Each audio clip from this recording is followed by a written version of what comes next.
Vamos a analizar ahora en este video, sí, desde la pizarra, por qué yo insisto en el tema de los tres centrales. Continuando con el video anterior, aquí en la pizarra habíamos conversado sobre cómo el rival estaba complicando la salida de balón del Barcelona. Vamos a comenzar y quiero hacer referencia sobre todo a ese partido de la Real Sociedad que más que un mal día nos dejó, ahora sí, podemos estar más convencidos que nos dejó secuela de lo que verdaderamente los rivales estaban empezando a trabajar en contra del Barcelona para poder neutralizar un equipo que parecía invencible. Vean, aquí lo primero es el 4-1-4-1 del rival.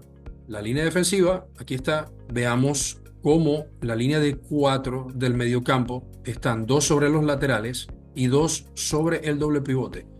El uno, el jugador que puede ser ese pivote, está encima de esa figura de Dani Olmo, ese mediocampista que se mueve por todo este carril central cuando viene a recibir y ese jugador lo sigue. ¿Por qué? Porque de esta manera el Barça no tiene ninguno de estos tres receptores aquí en el mediocampo. Entonces, vean cuál era la estrategia del rival.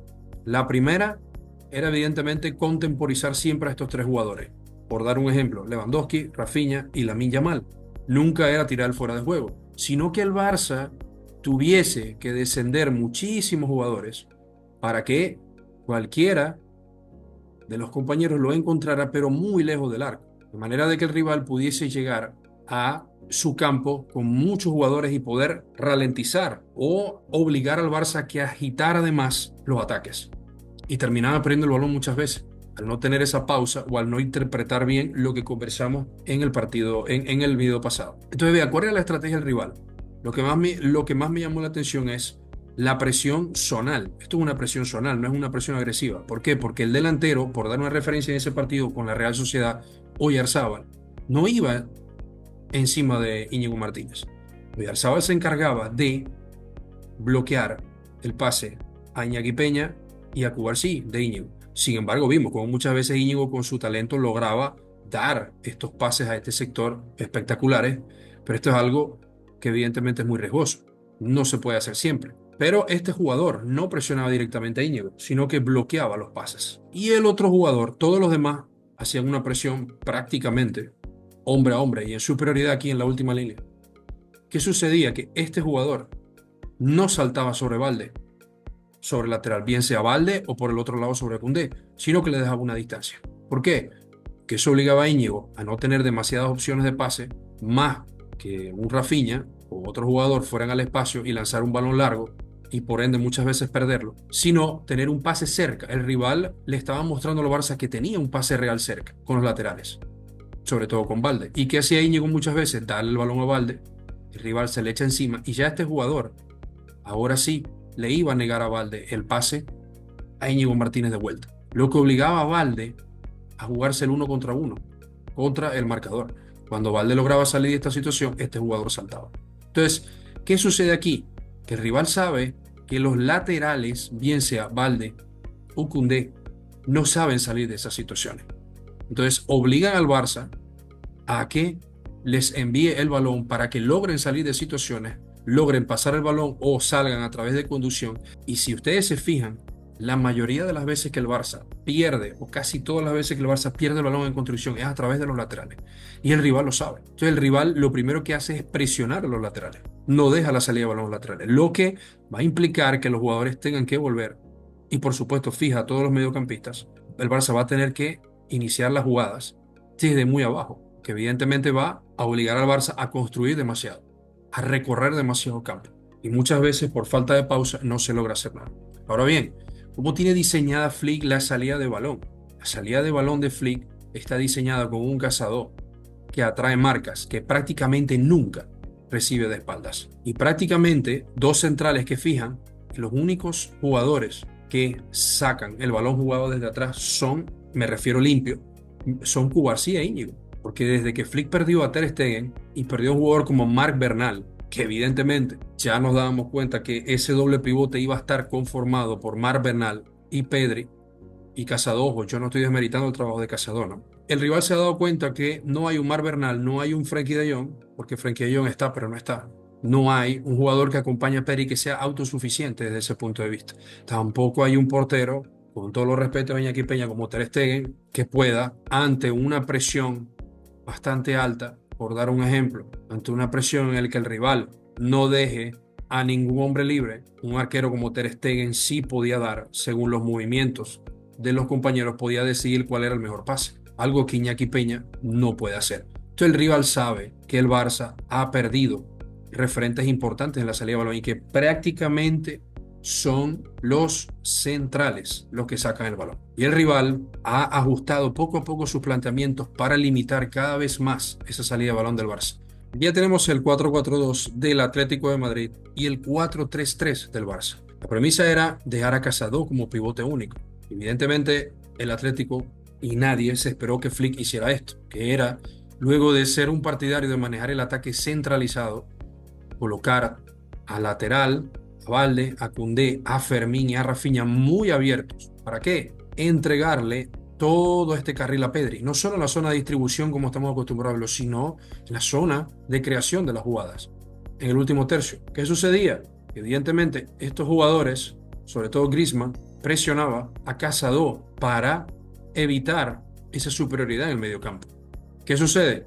Por supuesto, los centrales tenían un trabajo muchísimo más fácil para encontrar a jugadores como Pedri. Estos jugadores en igualdad numérica, más un Lewandowski que caía en este sector, podían apoyar la función de Pedri y potenciarla. Por dar un ejemplo, muchas veces Lewandowski salía, el central no lo seguía, por supuesto. Íñigo dejaba caer el balón, Fermín entraba, sostenía el balón, bien sea Valde pasaba por un lado, por el carril lateral.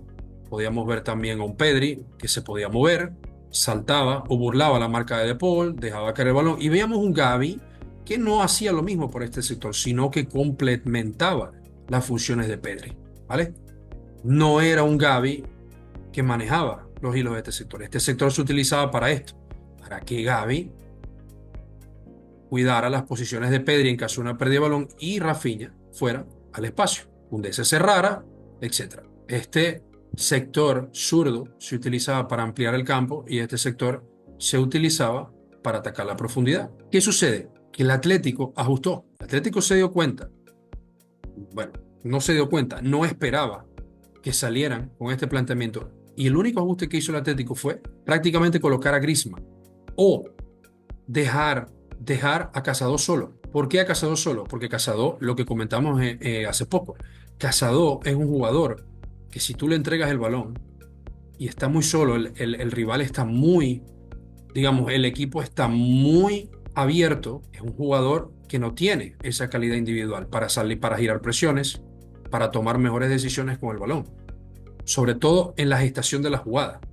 Repito, es un jugador que está muy bien posicionado y que de primera, cuando tú le entregas el balón, puede encontrar a esos jugadores libres cercanos o alejados, pero no es un jugador que cuando el rival presiona, vaya a girar presiones como lo hacía Sergio Busquets, como lo hace Rodri, como lo hace un pivote que puede jugar en esa zona en un equipo grande y con las funciones para aplicar un 4-3-3 clásico, ¿vale? Entonces, si se fijan, el primer gol es un error de Casado en el despeje y el casi segundo gol que viene luego de ese 1-1 viene de una presión a Casado, que Casado toma una mala decisión y le quitan el balón. El rival se dio cuenta de esto. El rival se dio cuenta que a Casado había que dejarlo solo. Por supuesto, el Atleti defendió con una defensa más adelantada, tratando de dejar en fuera de juego al Barça. Y veíamos cómo el Atleti hacía esto. Cuando Casado recibía, se cerraba para que Casado cometiera errores y los cometió. Un Casado que se fue mermando poco a poco hasta que Flick lo cambió. Un jugador que prácticamente Flick nunca cambiaba. Y bien que con un solo ajuste, el Cholo Simeone logró neutralizar ese planteamiento de Flick hasta el punto de que Flick luego tuvo que meter a Olmo y volver a ese ataque centralizado.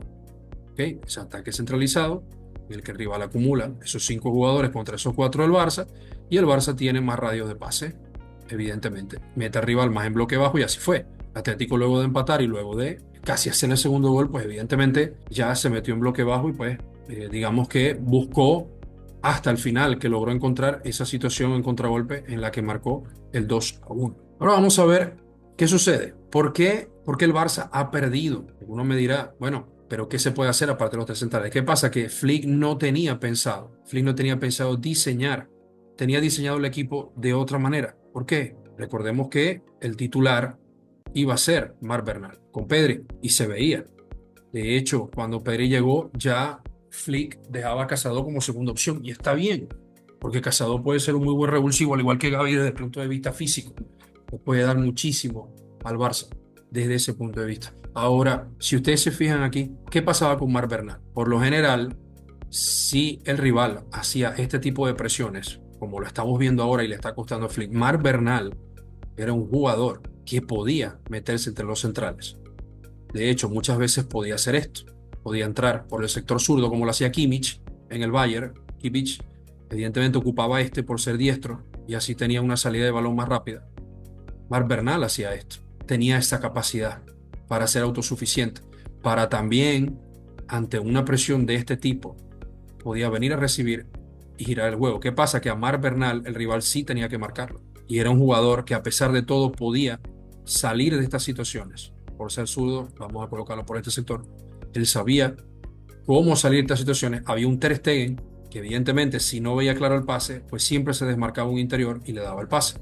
¿Vale? ¿Qué pasa? Que el rival no solo tenía que marcar a Marc Bernal, a Pedri y a Olmo, por dar un ejemplo, o a Gavi o a De Jong, o el que sea, cualquiera de estos dos interiores que puede girar el juego, es que también tenía que estar encima de Marc Bernal, obligatoriamente. Y también tenía que ir a presionar a Ter Stegen, porque si el rival hacía esto, por dar un ejemplo, si el rival quería ser muy agresivo y hacía esto, pues Ter Stegen, como lo comentamos, Ter Stegen podía encontrar estos pases fácilmente. De hecho, ¿cuántas asistencias o cuántos pases claves no dio Ter Stegen con Xavi? Fueron muchísimos, ¿vale? Por eso para mí ese 4-3-3 sin Marc Bernal, que no es precisamente un pivote puro, pero sí es un mediocentro que te puede dar bastante en defensa por ser un mediocampista autosuficiente en la salida de balón, tiene envergadura, es un jugador que muchas veces vimos que en situaciones límite, por dar un ejemplo, en situaciones límite es un jugador que iba al corte, muy bien, ¿ok? Por su envergadura, por su capacidad física de poder abarcar más campo, ¿vale? Entonces, esto es algo que Cazador no tiene. Por ahí Flick con la lesión de Bernal y la de Ter Stegen se limitó demasiado en la salida de balón. Y por ende, tiene que contar solamente con Cazador y Cubarsí. Koundé y Valde, lamentablemente Valde, a pesar de tener o parecerse a Alphonso Davies en muchas cosas, es un jugador que lamentablemente, técnicamente, no está capacitado para poder salir de esas presiones en campos, digamos, en espacios muy reducidos. Valde es un jugador que necesita espacio para vivir. Estoy tratando de dar las razones por las cuales, desde el punto de vista de la pizarra, estoy planteando los tres centrales. Los laterales están presionados, no pueden salir de las presiones, solamente Cazador no puede recibir a espaldas, girar la presión, no hay un buen arquero para tomar decisiones con el pie, nivel élite. Lo único que tiene Flick son estos dos centrales aquí para salir. Y eso el rival lo sabe. El rival te bloquea todos los caminos, muy fácil. Pueden dejar decidir a Iñaki que se equivoque, porque eso también ha pasado. Por supuesto, el Barça está perdiendo muchos más balones de lo debido. Vamos a ver en video cómo pueden ser esas salidas de balón con los tres centrales. En este caso, no significa que el Barça tenga que partir con una estructura de tres centrales como tal.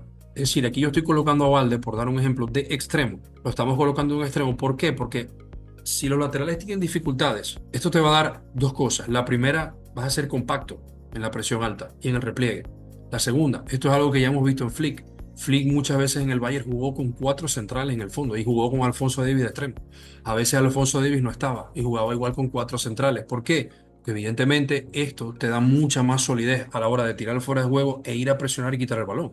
Por ende, los centrales, por supuesto, desde el punto de vista físico y técnico, tienen mejor quite de balón que todos los demás jugadores. Y si los libera, además si le da más campo de visión a jugadores como Íñigo y Cubarsí y más libertad a los laterales, que son los que están teniendo problemas, además de que el Barça es un equipo que tiene muchos jugadores, Ferran, Rafinha, Fermín, Pau Víctor, todos estos jugadores no son extremos de banda, son jugadores que se mueven por los carriles centrales, tienen mucha movilidad y piden mucho el balón al espacio. Y por ende, por eso es que esa es otra de las razones por la que creo que esto sería lo ideal. Algo así puede pasar. Cuando el rival se aproxime, el balón lo tiene Araujo. ¿Qué puede hacer el rival? Por dar un ejemplo, aquí estamos colocando a Araujo en este sector. ¿Ok? Vean a Íñigo y a Cubarsí cómo van a estar más en los vértices del área y con más campo de visión para poder filtrar pases o para poder tomar decisiones. Teniendo a un tío como Araujo, que por supuesto va a cubrir esa frontal y que esa es la que se puede llamar la zona Araujo. La zona en la que el central debe saber contemporizar y cortar jugadas prometedoras. Eso es algo que Araujo puede hacer bien. ¿Qué va a pasar aquí? Que el rival va a intentar flotar a Araujo, ¿vale? Y aquí es donde Íñigo o Cubarsí, con la ayuda del colectivo, y un Balde que a pesar de que está dando amplitud no va a recibir el balón, porque no va a saber salir de esa situación la mayoría de las veces, al igual que Koundé, un Íñigo y un Cubarsí que pueden salir con más confianza a buscar ese ángulo de pase para poder ubicar al equipo en zona contraria o hacer que el equipo pueda encontrar una transición rápida. Esto es algo muy parecido a lo que hace Xabi Alonso en Leverkusen, ¿okay? Buscar a este tercer hombre el espacio, ¿vale? Como también el equipo se puede posicionar de esta manera para buscar a llamarle profundidad. El mismo Íñigo, con la ayuda de Valde, puede encontrar a ese jugador y rajar esa presión rival como ya lo hemos visto, ¿no? Ya lo hemos visto. Al tener ese campo de visión, tanto Íñigo como Cubarsí pueden hacer muchísimo más daño. Y quien dice Cubarsí e Íñigo, dice Christensen. Yo creo que Christensen también va a ser un jugador importante de refresco en este aspecto. Christensen es un jugador de muy buen pie. Y ya lo vimos con Chávez. Araujo es el que menos está capacitado para este tipo de situaciones, pero es un jugador que le va a dar más confianza al equipo para ir hacia adelante. A los centrales de ir a presionar más adelante, de tener más ángulo, más visión para poder hacer este tipo de pases y acelerar más al equipo. Ayudar a los laterales que no pueden salir de esas situaciones cuando están fijados en amplitud. Ayudar a ese medio centro que el Barça no tiene, que es autosuficiente. Entonces, eso es algo que se trata de potenciar las virtudes o las fortalezas de dos jugadores esenciales o de dos posiciones esenciales en la salida de balón. Ven aquí en este caso ya el ataque en estático, ven a Cubarsí, ¿ok? Aquí lo interesante es que Valde puede estar en amplitud y Valde por el otro sector puede jugarse el uno contra uno y llegar a la línea de fondo con más tranquilidad, porque ahí va a haber un cinturón de seguridad con Cazador, Pedri e Íñigo, y un Cubarsí que evidentemente puede adelantarse con el balón. También Íñigo puede sacar pases desde ahí, desde más cerca. ¿Por qué? Porque hay un tío como Araujo que luego de ese cinturón de seguridad va a ser el jugador idóneo, y quien dice Araujo dice Christensen. Christensen también puede manejar este tipo de situaciones, pero creo que Araujo es el mejor ejemplo. Puede manejar este tipo de situaciones. Contra uno, en superioridad, en igualdad o en inferioridad, puede manejar estas situaciones perfectamente, de contemporización a campo abierto. Es especialista en esto y se siente cómodo. Si el rival o el Barça, un cazador puede ir más a la zona de remate, un Íñigo puede presionar más arriba y puede estar en esa zona clave, en esa zona 14 para filtrar ese tipo de pase. Repito, esto lo vemos con Xabi Alonso, con jugadores, por ejemplo, como Piero Hincapié. Pero claro, el Leverkusen sigue teniendo atrás jugadores de quite de balón, de anticipación y que aseguran que va a haber un repliegue exitoso. Y aquí tenemos un Kovacic y un Koundé que también se puede posicionar, como lo estamos comentando, y se puede posicionar en esa zona de remate. ¿Okay? Mientras Cubarsí maneja el balón, Yamal se cierra y Koundé va adentro. ¿Por qué? Porque Koundé puede recibir pases filtrados de Cubarsí o centros de Íñigo para poder asistir a los llegadores en el área. ¿Qué sucede? Recordemos que también esto es otro punto negativo. Koundé y Balde son jugadores que desde lejos no son laterales como, por dar un ejemplo, Trent Alexander-Arnold, laterales como Robertson, laterales que pueden, o hasta como el mismo Carvajal o Hakimi, laterales que pueden meter buenos centros desde lejos. Son un Deival de jugadores que necesitan llegar a línea de fondo para poder dar buenos pases en estático cuando el equipo logra conseguir esos espacios para posicionarse y recibir y crear una ocasión de gol, ¿vale? No son jugadores que desde la zona donde está Yamal o más atrás pueden sacar centros con el equipo en movimiento y pueden encontrar soluciones. De hecho, hay un dato que lo deja claro, y es que son los jugadores que más centros dan y el Barça ha bajado del 39%, que es un muy buen porcentaje, a menos del 20% en la asertividad de los centros. Entonces eso es algo que, por supuesto, deja claro las debilidades de este equipo. Y por eso es que para mí esta propuesta va no solo a potenciar a Cubarsí y a Íñigo o a Christensen con la ayuda de Araujo, de un jugador como Araujo, sino que va a dejar atrás debilidades que tienen jugadores como Valde y Koundé. Al contrario, los va a potenciar y los va a hacer sentir más cómodos en el campo. Se ven aquí cómo finaliza la jugada. Vemos un Valde, ojo, que también va a llegar, como digo, a línea de fondo y va a poder surtir esos balones. Vean que aquí hay una jugada de libro. Pase a Koundé, Koundé filtra o cabecea al arco o filtra para Lewandowski y Rafinha, que van a atacar ese intervalo en superioridad de ese central. 2 contra 1. Vean cómo está armado también el cinturón de seguridad en el área. De manera de que esto es una jugada más que segura. Una jugada en la que muy difícilmente el rival, tenga la calidad que tenga, se va a poder escapar en una situación limpia al campo contrario. Y sin embargo, Araujo es un jugador que puede con la ayuda de algunos de los centrales, pero hasta él solo puede lidiar con este tipo de situación. Ya lo hemos visto y son muchas veces hasta sus situaciones preferidas. Entonces, eso hace que el equipo pueda ir con mucha más confianza. Espero que les haya gustado estos 4 videos en los que explicamos el porqué de los 3 centrales, explicamos por qué el equipo está viviendo todo lo que está viviendo a través de datos, lo explicamos en este video también en la pizarra, cómo se puede manejar el tema de los 3 centrales, por qué los 3 centrales y por qué no ese 4-3-3. Y esto no quiere decir que el Barça tenga que cambiar estructuralmente de una manera, digamos, sustancial. Esto es una manera de manejar una variante táctica en el partido. No quiere decir que el Barça no pueda seguir jugando como viene jugando, pero creo que este equipo, por juventud, no es un equipo que puede estar, digamos, preparado para manejar posiciones largas, defensivas, como sí lo hacía el Barça de Guardiola, como sí lo hacía el Barça, el Manchester City de Guardiola. No es un equipo para mí preparado para esto, para momentos que haya que sacar el resultado del partido se atasque, porque simplemente las cosas no salen o el rival lo está haciendo muy bien, pues evidentemente es un equipo que no está sabiendo mezclar los ritmos y manejar los tiempos. Y creo que desde lo estructural y desde el ser compacto, por ser un equipo joven, es que va a encontrar la manera de poder paliar estas situaciones. No ser más ofensivo, porque evidentemente al manejar esa misma propuesta y no tener los recambios necesarios en todas las líneas, pues es difícil mantener todo el partido esa propuesta, sobre todo cuando el resultado no te acompaña. Desde aquí los animo a que se suscriban al canal, activen la campanita, los invito a que emitan sus opiniones e impresiones en la caja de comentarios y nos vemos en próximas oportunidades. Un saludo.